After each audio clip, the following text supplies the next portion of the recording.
عریبہ اور زایان کی ملاقات یونیورسٹی سیمینار میں ہوئی۔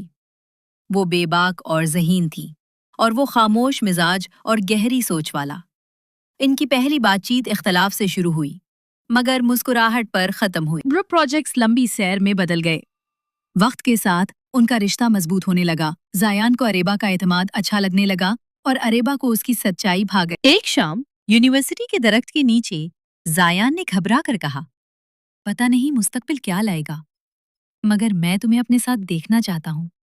عریبہ مسکرائی، تو پھر ساتھ چلتے ہیں؟ جب انہوں نے اپنے گھر والوں کو بتایا تو رد عمل چونکا دینے والا تھا۔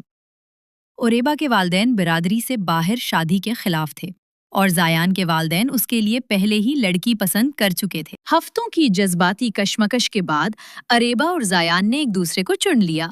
سب مخالفتوں کے باوجود انہوں نے قریبی دوستوں کے ساتھ ایک سادہ سی شادی کی۔ وقت کے ساتھ دونوں خاندان مان گئے۔ محبت نے سخت دلوں کو نرم کر دیا۔